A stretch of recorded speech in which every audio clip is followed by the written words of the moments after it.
Very good evening, everyone. I am going to moderate today this session. I would like, first of all, to thank you all for joining Egypt Mining Show Session 7 and a warm welcome to all the four eloquent speakers of the session. So, in this session, we are going to talk about international mining exploration, experiences, and holistic approach towards enhancing mining industry in Egypt. As we begin, I would like to call our first speaker, Benjamin Brossett, Regional Sales Manager, Europe and MIA Epiroc. And he is going to speak on the topic Epiroc Surface Equipment. Mr. Benjamin, the screen is all yours. Hello, thank you. I'll start to share. Do you see my screen?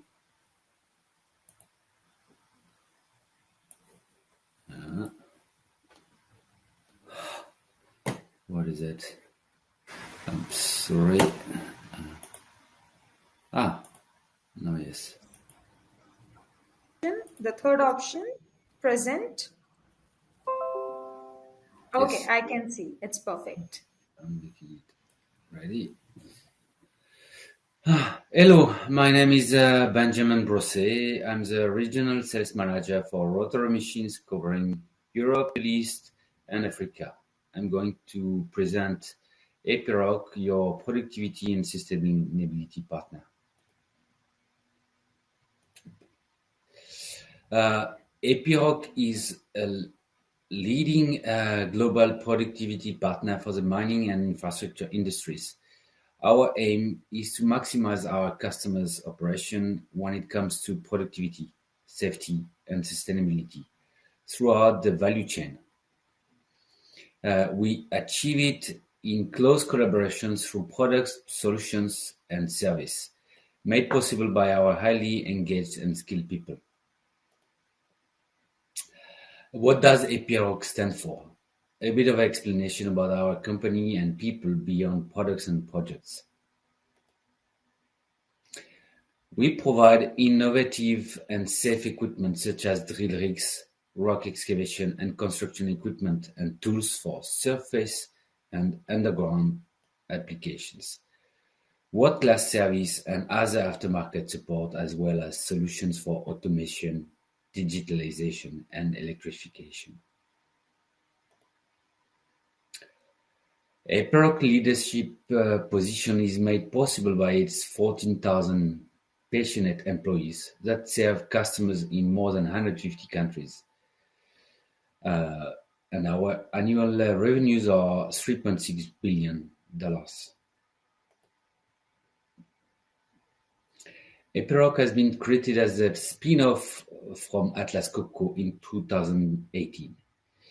The split from Atlas Copco enables a higher focus on its mining and infrastructure customers through a dedicated board and management team while keeping the good things from its past.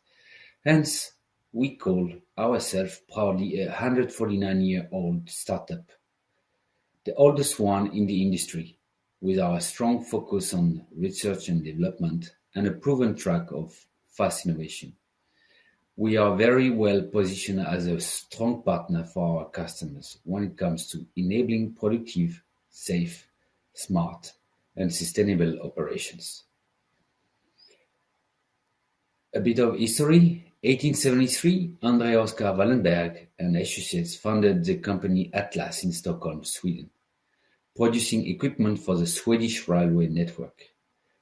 1905, first rock drill produced, soon followed by a lightweight handheld rock drill, which was produced well into the 1930s. 1936, the Swedish method was introduced, meaning that lighter and mobile equipment was used.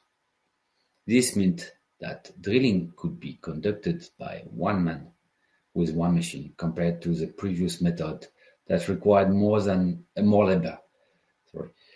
The groundbreaking method revolutionized the drilling industry and laid the ground for the company's international activity. 1973, first hydraulic rock drill presented in the 80s. Epiroc produced the first battery-driven rock drill, but technology wasn't ready. 2018, Epiroc becomes an independent company following the split from Atlas Copco. More on Epiroc history and highlights can be found on our website.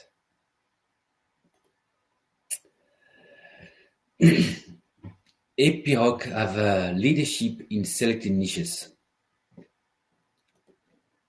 of mining such as surface mining, underground mining, exploration, but also in infrastructure with underground civil engineering, surface civil engineering, deconstruction, and recycling. Epiroc feels responsible for the next generations. Therefore, we have our 2030 sustainability goals, such as for goals for persons, with a people safety and health program, a balanced workforce ambition, and a code of conduct valid for our employees and business partners. We are also have goals to protect the planet with ambitious targets to halve our CO2 emissions when producing our equipments, but also to halve the CO2 produced by our equipments in use in 2030 compared to today emissions. Our offering to make your operations more profitable and sustainable. We have a large portfolio of value-adding service products. We back up your equipment and operations with solutions that deliver safety, high productivity, and peace of mind through professional service and support with a global presence, service agreement and audits, spare parts and kits availability, remand solutions and midlife services, training, or connectivity. Our strategy and foundation for success, innovation, aftermarket, and operational excellence. I will now talk about the surface division of Epiroc, as it produces most of the equipment potentially used in the Egyptian mining industry. The surface division groups 5 production companies with different specialties based in USA, in Sweden, India, China, and Japan. The surface division history started in 1886 with Cralius. Started to produce surface crawlers in Germany in 1968, producing pneumatic equipment in 1990 in India, drill rigs in 1993 in China, have acquired boilers in 1998. Christensen in 2001 or Ingersoll in 2004.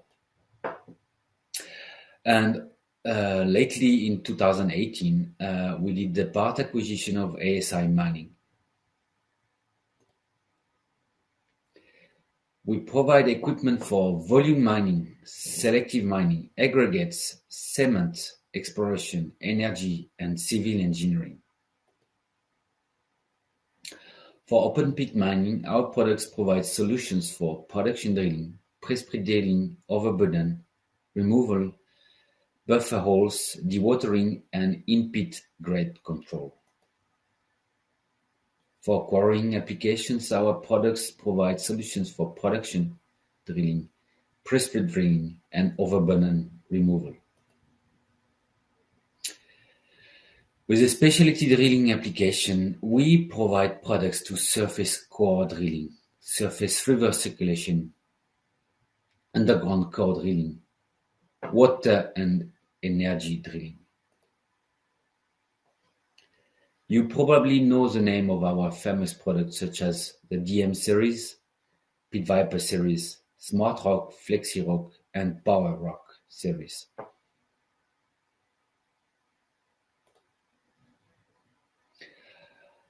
I'm also sure you know and have maybe used our Diamec, Christensen, Boilers, or Explorer drills.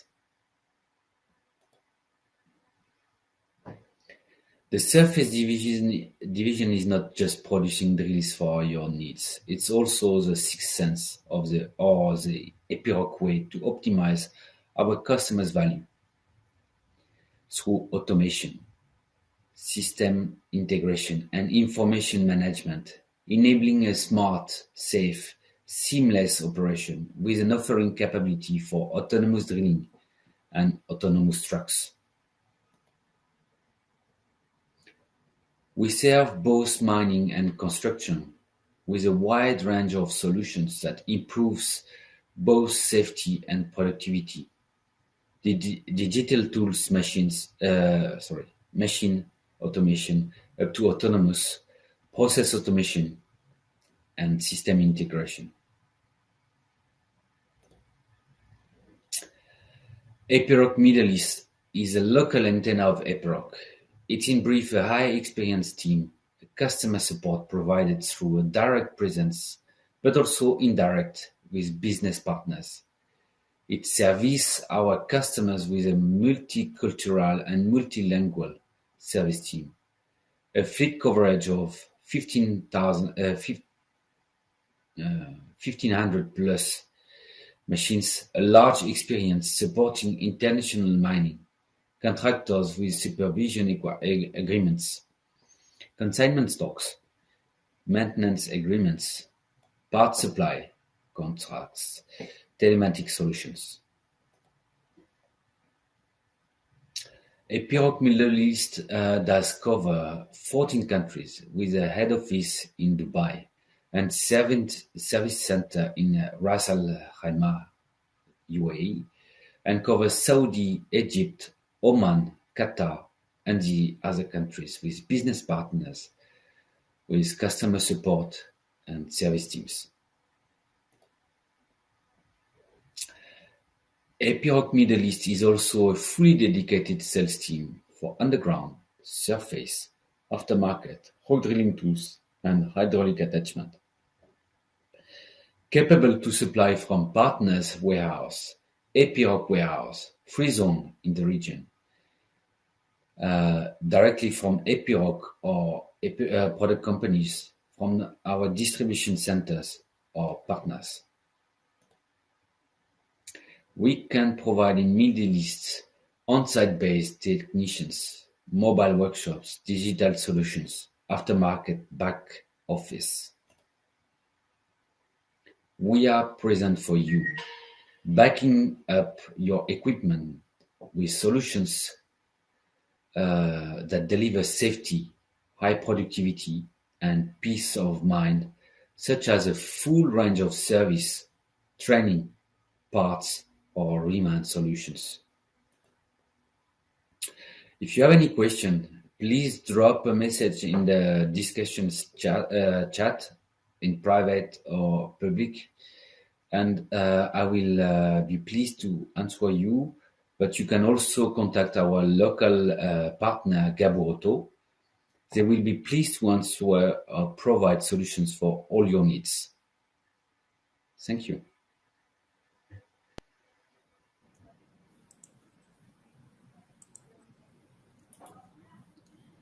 Thank you, Benjamin, for the technical presentation. It is great to know that Epiroc is 149-year-old startup and the kind of product, services, and solution it provides to make mining operations profitable and sustainable. I'm sure now our attendees knows where to find all these solutions. Thank you.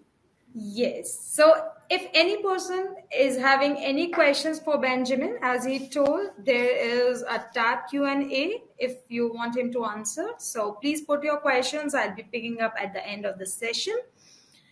With this, I'm going to call on the stage our next speaker, Yusuf Javabre, mining expert, Ministry of Energy and Infrastructure, UAE. And he's going to speak on the topic corporate social responsibility in the mining industry. Mr. Yusuf, the screen is all yours. Thank you very much, Anjali, and thank you for all. I am Youssef Jawabre, working in the Ministry of Energy and Infrastructure in Abu Dhabi, based in Abu Dhabi. Our department, Geology and Mineral Resources Department, is responsible for the policies, strategies, and regulations for the mining sector in the UAE, along with the local governments, where there are many competent and concerned authorities with mining in UAE. Actually, most of the mining operations in UAE are surface mining, and with mainly limestone mining, gabbro, industrial minerals. And I think my colleague, Mr. Clive Mitchell from British Geological Survey, can also add something on that, because he worked in our mapping and geological surveys in the last 15 years, actually, since 2002 until 2012. Mr. Clive was part of the team who worked in the geological survey in UAE. After this short introduction, I will start my presentation, which is, as Ms. Anjali mentioned, about the corporate social responsibility. We believe that this is a very important issue, and it needs to be tackled and handled by both the government entities as well as the mining companies. I'll start sharing my screen. As I mentioned, I will be talking about the corporate social responsibility in mining sector between theory and the practice.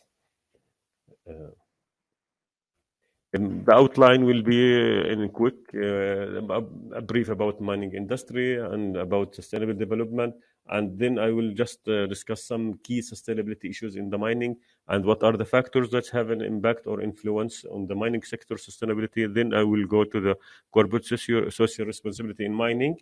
Then I'll discuss the benefits, the challenges of the corporate social responsibility, and at the end I will talk about a little bit about the smart mines and the SDGs, as we are now talking all about the decarbonizing and net zero carbon in the next decades.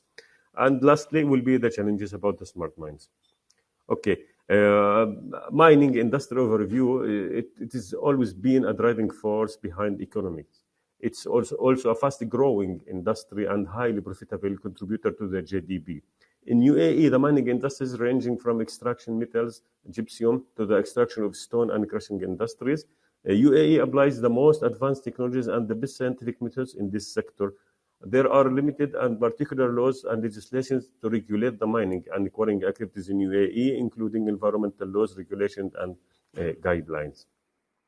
Here are just for some photos for some mining sites and the mining industry companies in UAE.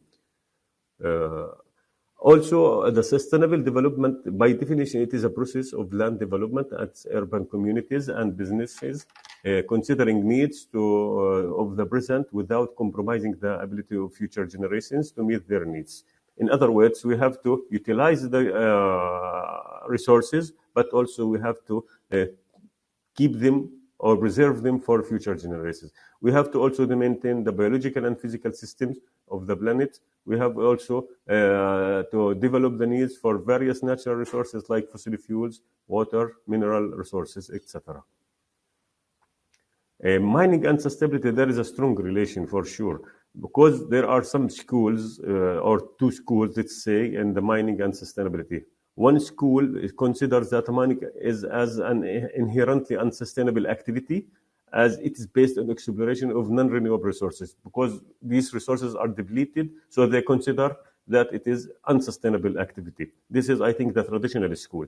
Some other schools go for another opinion, that mining companies as production agents who have the ability to turn non-renewable resources into rents, flow of wealth above and beyond profit, which can be used in sustainable development in the countries and communities. In other words, that we utilize the non-renewable resources into and generate wealth, money, in order to build our sustainable development.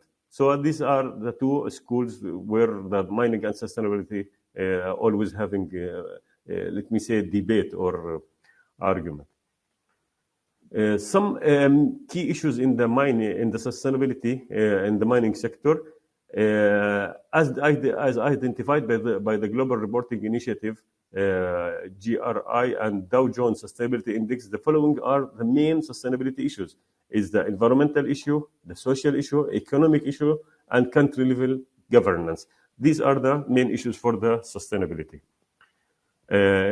If we need to discuss what factors impacting or having an influence on the mining sector sustainability, we can go, you can talk about the effective engagement, respect for indigenous people, environmental issues, full mine or operation life cycle, resource use efficiency, continuous learning and adaptation, economic benefits, and health and safety issues. These factors actually, if we see, we have like 8 factors as identified, having the main impact on the sustainability in the mining issue, and should be considered in any sustainability plan for mines. And there are some practices also should consider like 5 main pillars for the sustainability plan: the economic pillar, the environmental, the community side, safety issues, as well as the efficiency. These pillars will definitely have an impact on the sustainability plan and should be considered in order to grant or guarantee that the plan will be applicable and will be durable. Now, what is the corporate social responsibility? Corporate social responsibility is more than just a business trend. It is known that the businesses that want to stay relevant to new generations and who want to help people in need around the world while increasing their own revenue and efficiency will benefit from embracing the CSR concept. In other words, that the business would like to build relations with the vicinities, with the neighboring areas where they are working, and in the same time they need to increase their revenue and efficiency. The environment and social factors are increasingly impacting the market. This is a fact. Now, all people, like now we have in UAE, next year we'll have COP28. And before a few months, there was COP26 in UK, and all about talking about decarbonizing, net zero carbon, and etc. So again, we are talking about more environmental issues, more factors are there and increasing, and it should be considered. It is also the corporate social responsibility also raises bigger question about the issue of social responsibility. Also, the awareness is increasing about the importance of the CSR, and it is needed from corporation to disclose information about social environmental performance in growing. In few words, this issue is increasing day by day. The world now, or the corporates are more focusing on the social and environmental issues, and each mining company should consider this CSR as part of its plan. In the mining, it is up to now, and in some, let me say, in some countries and some companies, it's a voluntary action by any company that which goes beyond the businesses. It includes the economic, social, and environmental aspect and of particular significance in mining activities. It is also helping to define a clear and strategic path for long-term issues. Why should we go for that? What is the goal? What from to the corporate social responsibility to improve the living condition, either economic or social or environmental, for the local communities. We need to reduce the negative impacts of mining projects, as we said, decarbonizing, an example. We have to go beyond the legal obligations, contracts, and licensing agreement, and CSRs also programs to be designed and continuously evaluated according to the needs of the impacted communities. That means it should be a continuous process of evaluation. And if we see like that, the social, the environmental, and the economic together are making the sustainability and of the mining activity. What do we benefit from the CSR? What are the benefits? We can go talk about the better business outcomes. We can go about competitive advantage for the companies who are implementing CSR. We can talk about the investors' confidence, increase the investors' confidence. We can talk about more reputation, integrity, brand, and trust. And also, we can talk about attracting talents. What are the challenges? The challenge for CSR that funding or lack of resources, because it also costs, it's a money, and not all of the corporates or the mining establishments are willing to spend money on this issue. And also, it lacks for strategic vision. It also lacks a measurement system. There should be like a criteria for measurement system and governments.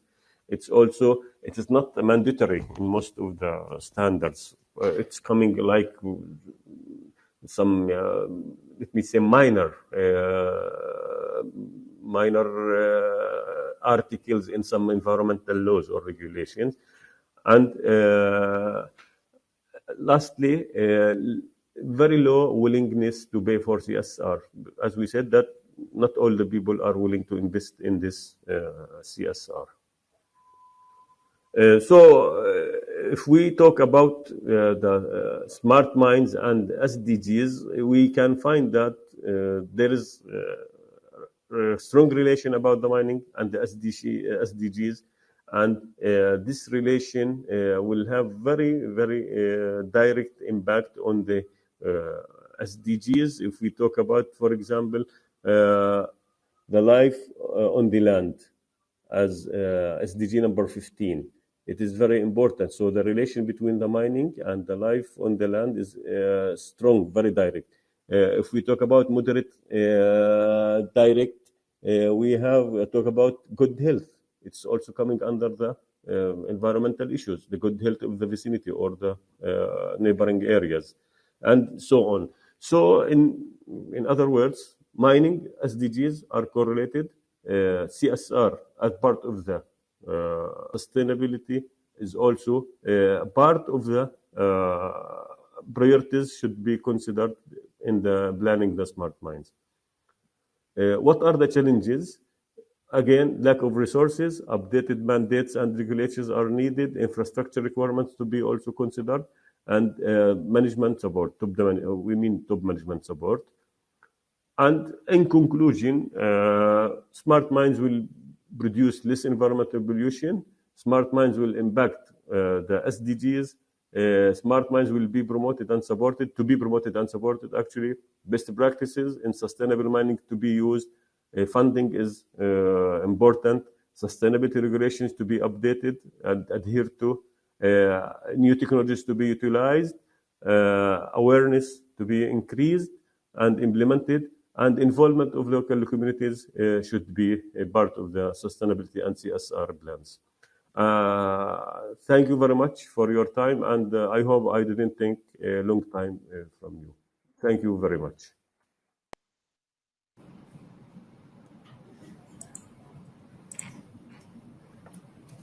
Thank you very much, Mr. Yusuf, for a very informative presentation. You have covered many important points in your presentation, from identifying sustainability issues to the factors influencing mining sector. And the most important, that corporate social responsibility is very crucial to improve the living conditions of the local community. Sure. Yeah. Yes. I wish there is more time, but I know that we have to adhere to the time for everyone. But this issue actually is very important issue, and here in UAE now we have many success stories about this issue. And I hope one day we can have a physical conference, and we invite you to show you some success stories in UAE. Absolutely, Mr. Yusuf. We are completely up for it. Thank you. So if anyone from dear audience is having any questions for Mr. Yusuf, please feel free to write in a Q&A section at the right-hand side. With this, I'm going to call on our next speaker, Mr. Clive Mitchell, Industrial Minerals Geologist, British Geological Survey. And he is going to speak on the topic, Carbon for Decarbonization, Graphite Resources in Africa. Mr. Clive, the screen is all yours. Anjali, thank you very much. Good afternoon, everyone. Good morning, good evening, wherever you are. Hopefully you're well. Yes, my name is Clive Mitchell. You have to excuse me. I've got a bit of a cold, so my voice is just keeping in there. So hopefully it will survive the next 15 minutes. Let me just share my presentation. Hang on, now that's turning my camera off. Let's try that again. Okay, hopefully, can you see that? I can see it, so hopefully everyone else can see it. Good. Yes. Okay, Perfect. so what I'm going to talk about this afternoon is graphite in Africa, and with the intriguing subtitle, Carbon for Decarbonisation. What you can see here in this image here, this is a graphite deposit in Tanzania in Africa. This is an exploration project, sort of edging towards development. And let me just sort of move on to my next slide. There we go. Okay. Now, as Anjali said, my name is Clive Mitchell. I am an industrial minerals geologist with the British Geological Survey in the United Kingdom. I've been very lucky in my career to travel to many, many places. I'm something of a generalist. So what we're currently focused on in the UK in particular are critical raw materials. And I'll explain exactly what that means as we go through. Now, just to give you some context, and Yusuf touched on this in his presentation on sustainability, decarbonisation to reduce the impact of CO2 on the atmosphere and global warming, it has become a leading concern of many countries in the world. And the idea is to try and balance the amount of CO2 that we emit and with that we take up. So this is what we call net zero. And the UK is committed to reach net zero by 2050, which means that we will no longer be contributing excess CO2 to the atmosphere. Now, one of the solutions to the evolution of CO2 is to stop burning fossil fuels, and there's to move to things like electric vehicles and alternative forms of energy generation. And things like batteries and battery storage technology are key to enable these technologies to work. This is where critical raw materials, and in particular battery raw materials such as lithium, cobalt and graphite, come into their own. Now, let me give you a couple of definitions. The first one, what are critical raw materials? And essentially, these are materials that we require to maintain our economic activity. There are certain elements that are at risk of supply.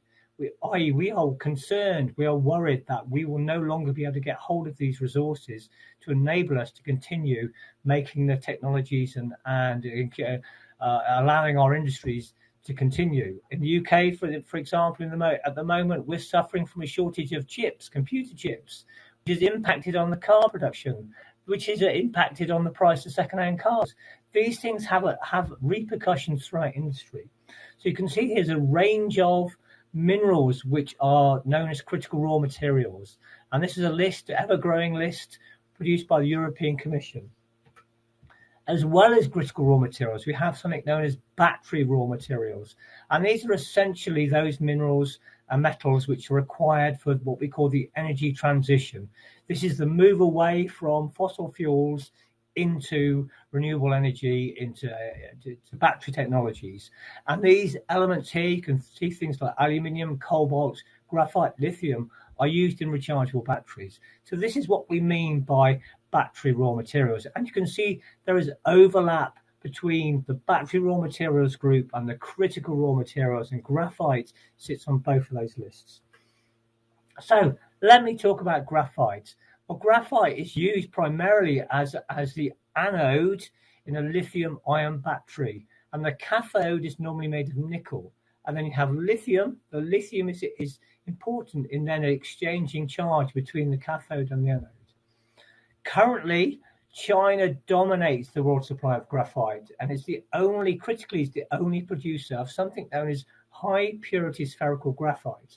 And this is used to make those battery anodes. Therefore, the race is on, literally a race to find new sources of graphite, and also not just the resources, but also to develop that processing capability to make this high purity spherical graphite. Africa, and in particular Eastern Africa, has large resources of graphite and is experiencing a surge in exploration. It really is quite dynamic at the moment, and development activity to try and increase the production of graphite on the planet. So if you don't know what graphite is, really interesting, graphite is made of carbon. The same as diamond, basically, but there's a real interest between that. If you consider diamond, which is the hardest naturally known occurring material, and graphite, which is one of the softest known, they're both made of the same element. It's just a crystal structure that you end up with graphite, which is black, slippery material, often used in lubricants and other things, with diamonds, might be used for diamond drilling because it's so hard. Now, graphite is found in three different forms. We have amorphous graphite, and this is typically made from metamorphosed coal. Amorphous essentially means without crystal structure. Vein graphite, which is as it sounds. If you imagine a vein of mineral that's running through a piece of rock, you might have a fracture, which is then infilled with pure sheets of carbon, of graphite. And the third form, which is probably the most commercially attractive form and the one that most people are looking for, is known as flake graphite. And this is formed by the change and metamorphism of carbon in sediments. And this will typically be found in high-grade metamorphic rocks, things like schist, gneiss, and marble, in Proterozoic, Archean, what we call Precambrian basement terrains. If you look at the continents, there's usually a core of basement that is the foundation of that continent. And interestingly, if you're carrying out exploration work, graphite is resistant to weathering. So you'll often find it in the residual soil or the saprolite, which is the broken horizon above the actual hard rock. So when you're exploring, you'll actually find graphite in the float material. So you will find it in the soil. And just to give you a feel for, as a geologist, we don't just look at materials and resources and get our boots and hammers and go out and look at rocks. We do have to consider the whole graphite supply chain. And this starts with exploration, which is the discovery and exploration. So it starts with a geologist looking at a map. And then when we prove the deposit, then we're into mining and processing to produce graphite concentrates. This is where we're extracting, crushing, screening, maybe grinding, flotation, which is where we use chemicals to float the graphite from the other materials. And then the specialized processing, number 3 here, to make the high purity spherical graphite. Then the manufacturing of anodes, and then the use of that in batteries, and then the end of life where these things are then actually taken apart. And potentially we can then reuse the graphite. For example, we may be able to make graphene, which is a very thin, high strength sheets of carbon. Just to give you a flavor, and there are three countries in Africa where graphite is being produced. Madagascar has been producing graphite for well over 100 years. It's the sort of granddaddy of graphite production in Africa. And if you look at this map here, you can see the sort of greenish, pinkish on the sort of like central band that runs sort of north-south. And this is the Neoproterozoic basement. These are schists and gneiss that form this belt where the graphite occurs. And you can see here there are various companies like Establishment Galois, for example. They have deposits, and these companies, Bass Metal, Tirupati Graphite, they are producing and gearing up for greater production as well. And as well as production, there are lots of exploration projects on the go. Madagascar seems to be full of graphite as a country. The next country, this really is the newcomer, Mozambique. Again, it's similar geology. It's the very northern part of Mozambique, and the flake graphite occurs. It's similar. It's Proterozoic, ancient Precambrian basements, graphite schists. We have one of the largest graphite operations on the planet. Cyril Resources Balama graphite deposit has a slated production capacity of 350,000 tons, which is phenomenal. And there are lots of others. Then we have Ankawabe graphite mine as well. There are lots of other projects on the go here as well. Tanzania is sort of low down in production stakes. It's a small amount of production, but there's loads of exploration projects on the go. Tanzania will eventually burst onto the scene, I think, with production. and we are looking across Africa as well as these countries. There are exploration projects in Ghana, Guinea, Malawi, Uganda, Namibia, Botswana, and they are what we call the sort of compliant resource classification. You're talking your JORC and your NI 43101 resource classification compliant projects. As well as those countries, graphite occurs as occurrences Cameroon, Egypt, Ethiopia, a whole host of other countries across the continent. Too many to go into. Just to give you a flavour of what it looks like, you can see on the left here we've got the site in Mozambique, and this is the sort of more saprolitic graphite. In fact, this looks like a clay. We have exploration, surface sampling, and drilling, and this image shows you froth flotation, which is a pretty messy business. Graphite is a pretty dirty material up close, and this, if you add it to water, it naturally floats. We can scoop off the graphite. If we look at production capacity, then currently we're looking at capacity of about 384,000 tons, which is sort of roughly half of what China as a country produces. Capacity isn't the same as production. Currently, Mozambique is not up to capacity, so they're probably only producing in the region of about 150,000 tons. In the future, though, you look at the figures on the right-hand column. Africa is set to really expand its production capacity and could overtake China. I know this is a continent, but it's pretty significant. If you're really interested, there's a report, the one on the left by me, called Graphite Resources and the Potential to Support Battery Supply Chains in Africa. Get hold of this. This gives you pretty much all of what I've been talking about in this presentation today. The right-hand side is the equivalent report for lithium. If you're interested, you can contact me, Clive Mitchell at the British Geological Survey. My email address is there, cgmi@bgis.ac.uk. I also, as I always do, I thought, well, let's think about graphite in the Arab world. In a nutshell, there is graphite, but there is no current resource classification compliant exploration, and there is no production. There has been production in the past in Egypt and Morocco, and there are occurrences, and I think there is potential in the Arab world. And what next? There are, for example, the Arabian-Nubian Shield, this Precambrian basement in the exposed and the eastern part of the Arabian Peninsula and northeast Africa has real potential. And I think that this is something that exploration companies may swivel their gaze towards. But at the minute, it really is all about Eastern Africa, and that is so exciting.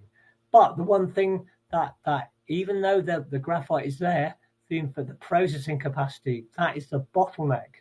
And that's something that, because even if you produce the graphite, it still has to go to China to be processed. And that is where the risk to supply really comes in. Thank you very much. That was a whistle-stop tour through graphite in Africa. I'm more than happy to take any questions. Thank you very much for your attention. I hope you found that interesting. Again, my contact details are on the screen. Clive Mitchell from the British Geological Survey. I hope and look forward to your questions and maybe you contacting me in the future. Thank you very much.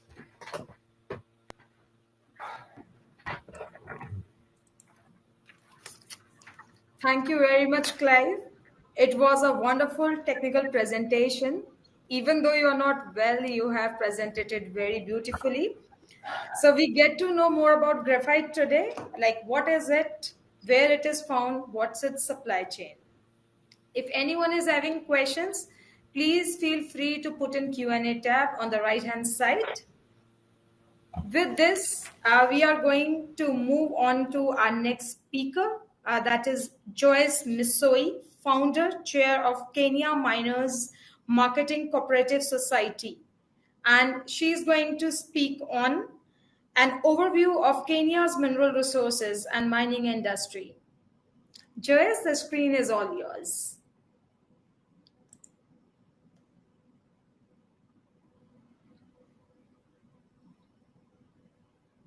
Joyce, can you hear me?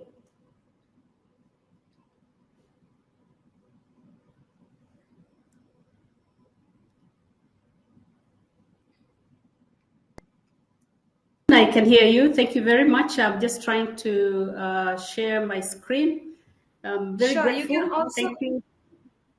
Okay. Also, you can try opening your camera. Thank you very much for inviting me to participate in this third Egypt International Mining Forum. I am glad to be here and to be given the opportunity to share the Kenya's overview of minerals and mining. Allow me just to get my presentation going here for a minute. Sure, Joyce. Just to guide you, it's the third option near your microphone and camera. Okay, perfect. We can see it. You can put it in a slide mode. Great. Yes, Thank you. yes. All right. Okay, can you put it in a slide mode?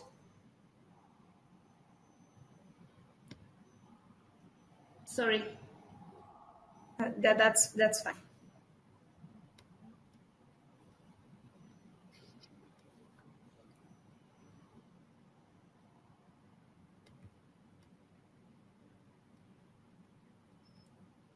Give me 1 minute. Yeah, no problem.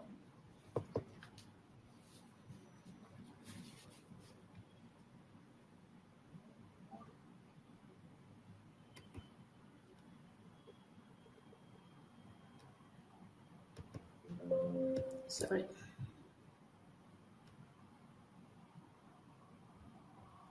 You can just choose first option from beginning. Okay.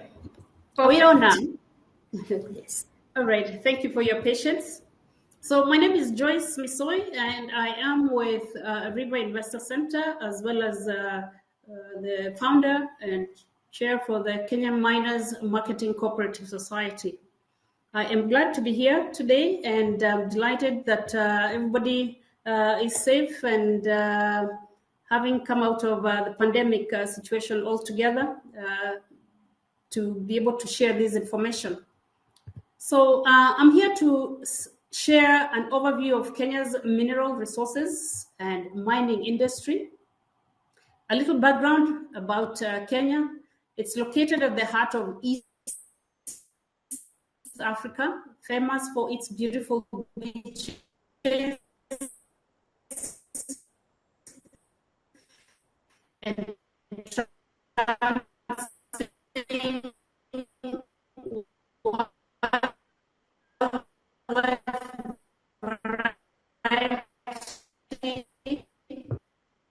and superior athletic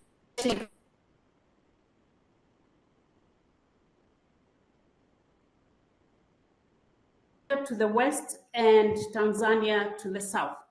Kenya has relatively stable climate and is usually characterized as being warm and dry, with seasonal rainfall in the months of March and April. We're entering that season now, and October and November. The Central Highlands tend to be cooler in contrast to the northern and northeastern areas, where the weather is primarily dry and hot. Kenya has a democratic system of governance, with its parliamentary politics being characterized as open, free, fair, and highly competitive. In August 2010, Kenya promulgated a new constitution that established a national government headed by the president, as well as a county governing structure headed by governors. Here you see where Kenya is located in our beautiful continent of Africa. An overview of our geology of Kenya in mineral potential. The geology of Kenya may generally be grouped in the following 5 major geological successions. Achaean, that is the Nyanzian and Kavirondian, Proterozoic, Mozambique Belt, and Bukoban. Paleozoic, Mesozoic sediments, Tertiary and Quaternary volcanics, and Tertiary Quaternary sediments. Achaeans, the oldest, probably between 2.5 to 3.5 billion years. highly mineralized granite and greenstones of Western Kenya, where gold mining takes place. The belt extends to neighboring Tanzania, where gold is mined, that is in Geita, as well as in Madui for diamond. Additionally, the Achian Nyanzian Craton area of Western Kenya has non-metallic mineralization of base and precious metals. Copper and silver have been mined in the past. There are also potential for ferrous and non-ferrous metals. Kimberlitic bodies have also been reported in these areas. Proterozoic, on the other hand, is the Kisi series. That's the Bukoban system, volcanic with sediments. The belt is most extensive in central Kenya, that is the south, in which the minerals such as kyanite, corundum, graphite, wollastonite, marble, asbestos, and the rest are found, together with other gemstones associated with the basic granitic rocks. In Tanzania, on the other side, that is the source of the Tanzanite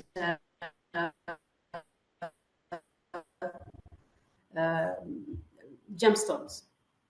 Paleozoic and Mesozoic formation, on the other hand, rocks to quaternary that are widespread. These rocks are sources and hosts of limestone, gypsum, clays, manganese, and other construction materials, and possibly hydrocarbons.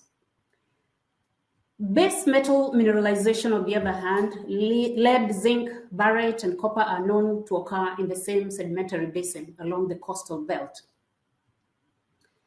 Heavy mineral sands also occur along the coastal beach sands, and recent deposits of about 3.2 billion tons of titanium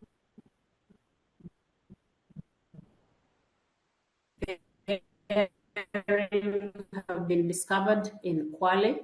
I am glad to say that I was behind actually reactivating the company that was in charge of the titanium at the coast side. Cenozoic is the East African Rift Valley system, which is more than about 70 million years old. Volcanic rocks and sediments rich in soda ash, building stones, geothermal steam, petroleum, fluorite, diatomites, groundwater, and others. Commoditites are known to be host of several minerals found in Nyanzian Shield area, around Lake Victoria shores, and in the southern part of the coastal sedimentary basin. They are known. One of these commodite known for potential of niobium and rare earth elements is found in the coastal basin south of Mombasa. Petroleum resources in Lake Turkana, as we know, is in a buried and older rift system called Anza Graben, reference to Eliud Mathu, who has done an extensive study on that. On the other hand, quaternary, that is the soils, alluvial beach sands, evaporates, fossil coral reefs and sandstones are found in the coast. Alluvial and lacustrine sediments of the Rift Valley. There are also volcanic rocks in the Rift Valley from the younger volcanoes. This is our geological map, which after the session here, you're free to pick up this presentation, then you can actually just go through it in detail. So I'll just go through it without going in details.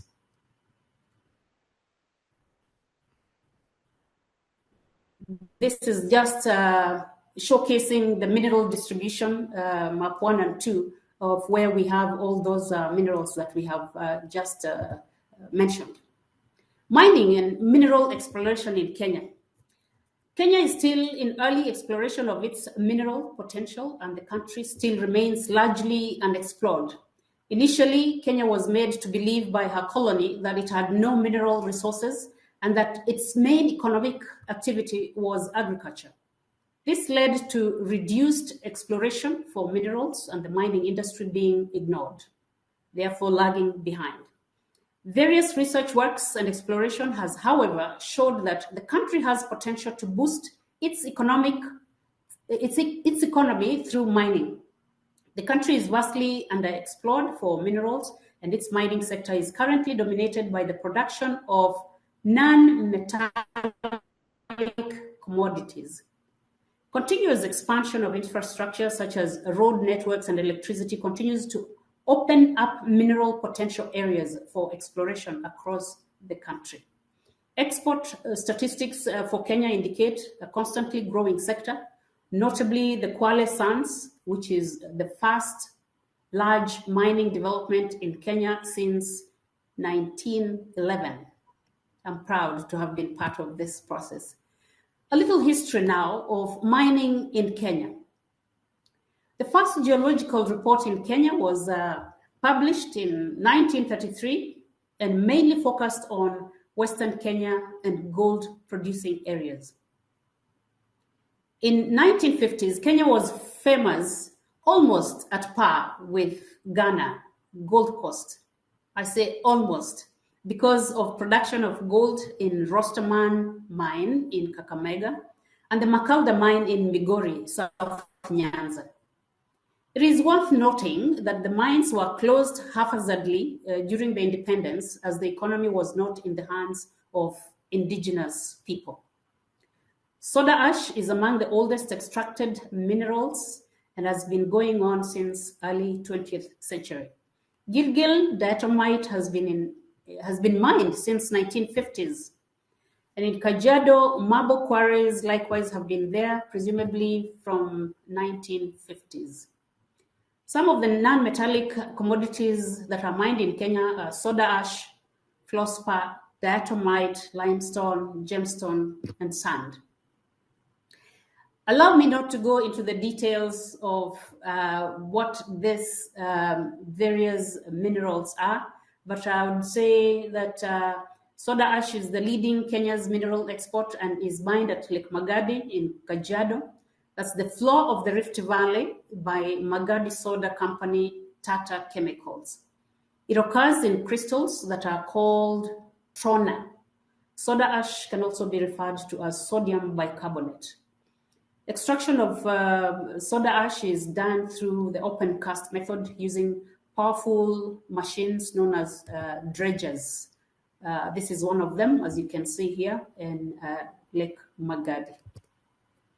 Some of the uses of soda ash, as we know, is manufacture of soap, paper, glass, aluminium, dye stuff, curative drugs, papers, and more. Soda ash is also used as a preservative for meat and fish because it extracts water, leaving it dry and therefore preventing it from getting spoiled. Kenya is the third largest producer of soda ash in the world. An annual production of about 360,000 metric tons of soda ash is produced in Magadi Soda. Fluorspar is also our second mineral export in Kenya. Kenya Fluorspar Company has been mining for export in the Rift Valley system since 1971. The company has an estimated production of 100,000 tons of fluorspar annually. The rocks containing the minerals are dug up using the open cast method and crushed using large grinders. The crushed rock is then mixed with chemicals, separate fluorspar from rock wastes, and fluorspar is then packed and ready for export. We know that the main importers of the fluorspar are the former USSR countries, Germany, India, and Japan. And this is a photograph of fluorspar mining in Kerio Valley in Rift Valley. What are some of the uses of fluorspar? Making steel and aluminium, making tin cans for packing food, the manufacture of sulfuric acid used for car batteries and also used in oil refineries. Diatomite is also at Kariandusi on the floor of the Rift Valley. This is where we also find our oldest prehistoric site, matters evolution in our country and humanity. This mineral is formed from skeletons of very tiny animals called diatoms. And as a result, diatomite rock has many tiny holes in it. It is dug up using open cast method. It's crushed and then packed. This is one of our sites in Kariandusi, and that is how diatomite looks. Some of the uses of diatomite is the manufacture of chalk, infiltration plants to purify water, the manufacture of water ash used to paint walls, hospitals to make plaster used to support fractured bones, making of insulators, and also making fireproof and lining of furnaces in industries because it does not get destroyed easily by fire. Limestone is also a material that is used to manufacture cement. It is at Athi River near Nairobi and Bamburi near Mombasa. The limestone along the coast extends to Mombasa Islands, and it's mainly formed from remains of corals. Limestone rocks are dug up in large masses using an open cast method, once again crushed by large mechanical trawlers. And cement is mainly exported to countries in Eastern Africa and Comesa region. It is only consumed locally. This is one of our cement companies, the Simba Cement Factory in Athi River, that uses that particular mineral. This presentation would not be complete without talking about gemstones in Kenya. Gemstones are precious stones which are found in rocks. They are precious mainly because they are durable and valuable. And as a result, they are used to make ornaments. They are mined using panning methods. Some are mined through open cast methods if they are found near a surface as part of the rock. Famous for Tsavorite, Kenya is also home to a host of other glorious gems, including amethyst, aquamarines, rhodolites, ruby, and sapphires. Ruby has been mined in Kenya for many years, and a recent discovery near the town of Baringo in the Rift Valley is now providing the region with ruby and pink sapphires. Indeed, we compete with Burma when it comes to the best rubies in the world. When Kenya actually is absent in that market, it is the Burma that steps in that space. This is also there's also an explored ruby in Baragoi area, which houses some of the best. We pride of Tsavorite garnet in the Taita signs of our country. Mineral sands, on the other hand, export statistics for Kenya indicate a constantly growing sector, notably the Kwale Sands, which is the first large mining development in Kenya since 1911. Base Resources that acquired the Kwale Mineral Sands project from the company I worked with, the Tiomin, it's a Canadian company, in 2010, is considered that this project to be a world-class advanced development project. Kwale, the Kwale mine is estimated to have reserves of about 140 million tons of titanium. Through its Kenyan subsidiary, the Base Titanium, the project produces about 80,000 tons of rutile per year. Or, in other words, you can say we have 14% of the world's supply, or 330,000 tons of ilmenite, and 40,000 tons of zircon once full. It is also expected that it will increase development. The country could also contribute substantially to annual global supply. With further exploration and uptake of mineral rights, then it is estimated that Kenya will have the capacity to position itself as a regional mining sector hub for East Africa. And I'm therefore inviting all our investors to join us in Kenya. Kenya also recently made an announcement of having world-class deposits of rare earth elements in the coastal region of the country. The recent discoveries are estimated to be worth about $62.4 billion and will propel Kenya to the list of top 5 countries with rare earth deposits in the world. In addition, the country has the world's top 6 deposits for niobium. Commercial deposits of coal have been discovered in the northern eastern region of the country and are currently under review for potential uses in production, such as titanium mining. Sorry, this is a photograph of titanium mining in Kwale. My apologies. So that will be an example as a metallic mineral. There are also metallic minerals produced in Kenya, which include gold and iron ore. They are, however, mined in small scale, mostly for gold by artisanal miners. We have Karakol Gold recently that is embarking on gold mining in Kilima Pesa. Gold, however, is set to transform the mining sector once the ongoing advanced exploration in Western Kenya by Shanta Gold and Karakol Gold transforms to full mine after promising assay results recently. Iron ore is still yet to be mined despite discoveries of large deposits. A little bit about mineral exploration in Kenya. Shanta Gold is leading in this space. That is focused. Gold Miner is completed its acquisition of its West Kenya project from Acacia Mining Plaza in 2021. And the project comprises of about 2,800 kilometers of the Ndori Greenstone Belt in Kenya, which is in previous exploration had identified significant potential for gold, as well as copper, lead, and zinc. Shanta Mining will focus on advancing knowledge of the 3 primary locations where potential gold systems and base metals deposits may exist. There are also different mining companies undertaking exploration works in Western Kenya, including Kilima Pesa, which is already transformed to gold production, and Red Rose Resources in Migori. This is Shanta Gold exploration in Western Kenya. We appreciate investors in our country.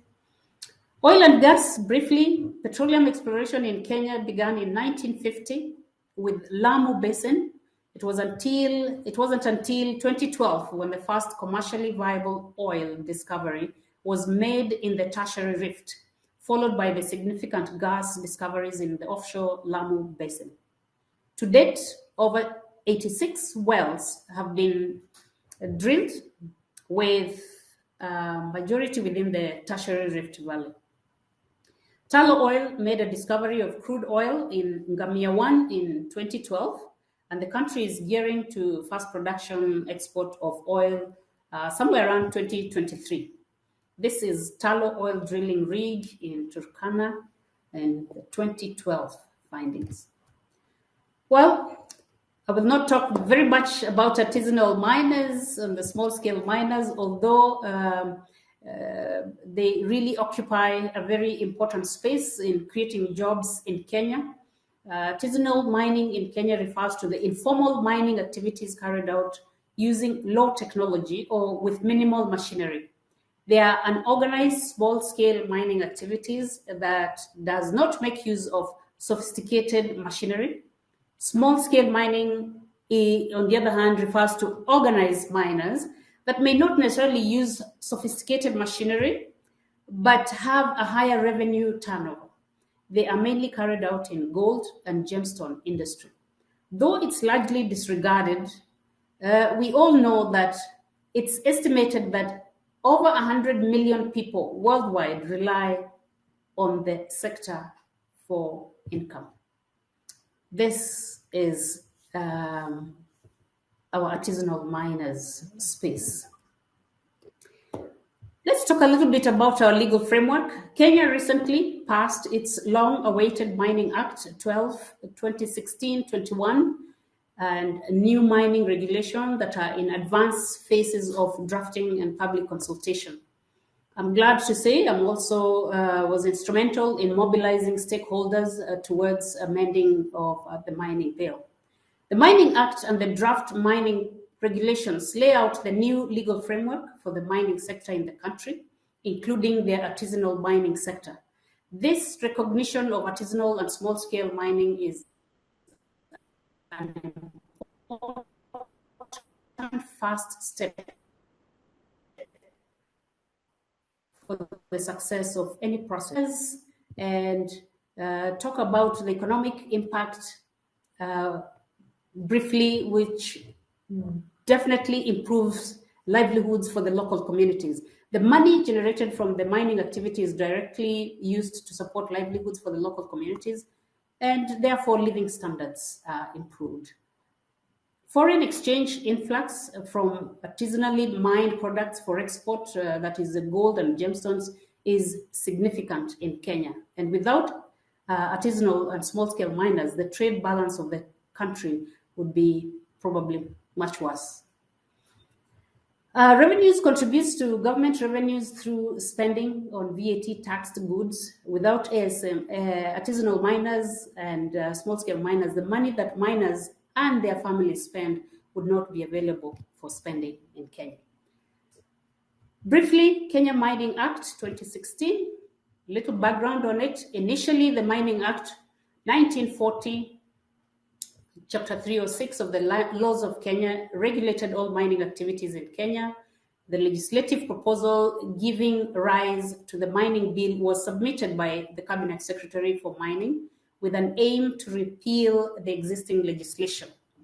Kenya promulgated a new constitution in 2010. Thereafter, more focus was brought under the Article 69 to ensure sustainable exploitation, utilization, management, and conservation of the environment and its natural resources.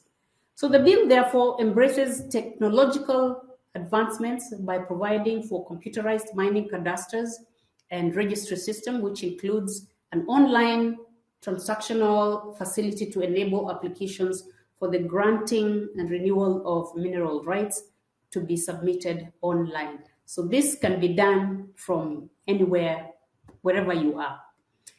I will jump the principal objectives of the legislation, which is inclusive of the state corporation, the board, minerals and metal commodity exchange, which we soon hope to actually have. We know that Kenya has always been the center of mineral transactions, especially gemstones and probably gold. And there has been discussions to set up a mineral and metals commodity exchange. We also have a mining tribunal. An important element to be highlighted is the introduction of the mining tribunal. Previously, disputes would be lodged in the Commissioner of Mines and Geology, but the mining bill provides for an ad hoc tribunal to be set up by the Cabinet Secretary in consultation with the Chief Justice. This is an important part of it, I believe, for investors and our participants here. The mineral rights. The mining bill is that the requirement of obtaining a mineral right has been categorized into those needed for a natural person and for a corporate entity. The previous Mining Act prohibited a company from being granted a prospecting right. It only stated that it could be granted to an individual as an agent of the company. And additionally, the provision of the conditions to be fulfilled for any applicants was lengthy and made it difficult to easily construe the conditions needed. So the bill has also provided for rights granted on both private and community land, which was not there before. Specific, private land. Mineral rights on private land will only be granted to applicants if they have express consent from the owner, and this will be through a legally binding agreement, which allows the prospecting or mining operations to take place for an agreed concerning adequate compensation. Community land, on the other hand, mineral rights on community land will be given to applicants if they obtain consent from the authority in charge of administering such land or the National Land Commission in relation to the community land, and that is alienated. Mineral agreements, on the other hand, introduces the mining bill introduces mineral agreements which may be entered into by prospecting license holder and the Cabinet Secretary with respect to any matter related to operations, under the license. Although the mining bill does not make it mandatory, it states that the Cabinet Secretary will prescribe the type of operations that will be subject to such an agreement. What's local content? The bill does ensure its provision by requiring mineral right holders to submit to the Cabinet Secretary a detailed program for recruitment and training of Kenyan citizens in a bid to ensure the transfer of skills and capacity building for citizens. There is also an obligation for mineral right holder to source for materials and services. Another obligation is one to give employment preference to Kenyan citizens. How does government participation take place? Where the mineral rights are for large-scale operations or operations relating to strategic minerals in Kenya, the mining bill stipulates that the state will acquire 10% free carried interest in the share capital of the right, in respect of which financial contribution will not be paid by the state. There will also be a limitation on capital expenditure for the mineral rights holders, but this will be prescribed by the Cabinet Secretary. Where the holder's capital has exceeded the limit within 4 years of obtaining the license, there will be a requirement to offload at least 20% of its equity at a local stock exchange. Last but not least, what's the permit process? First and foremost, you register with Mining Cadastre portal online, obtain account approval, apply and pay for mining permit, obtain notification of approval, obtain offer letter, pay permit fees, submit payment receipt, and obtain the mining permit. Documents that are required are your identification document, could be your passport, letter of authority, certificate of incorporation for your company, and a list of your shareholders and directors, our PIN certificate, as well as Class A work permit in case of foreign investors coming into the country, as well as an offer letter and the bank deposit slip for your fee payment. With that, I say thank you very much for your patience. I hope I have not gone overboard, but I appreciate your patience throughout my presentation. Asante, thank you. Merci.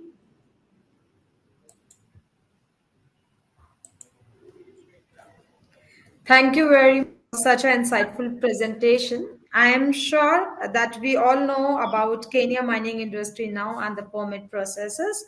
Also, we get to know more about Kenya's natural resources also.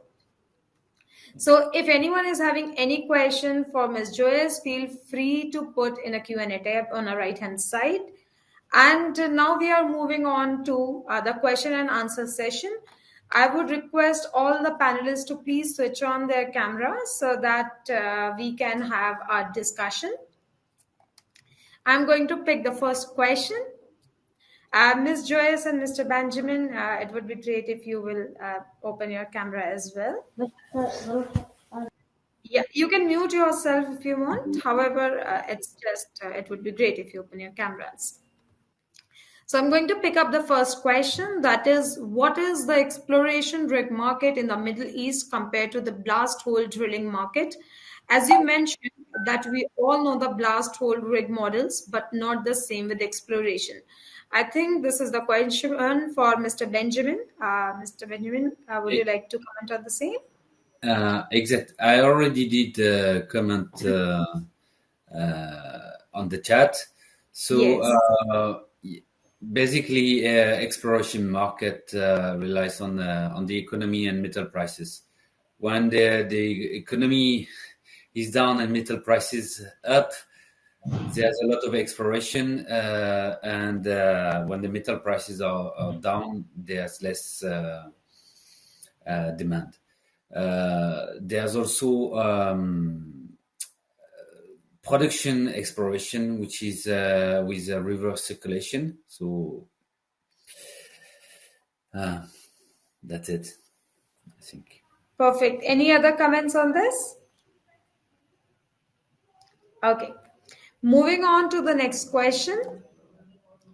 Mining activities are commonly criticized due to the effects on the workers' health and local communities and are seen as a threat to the society in general.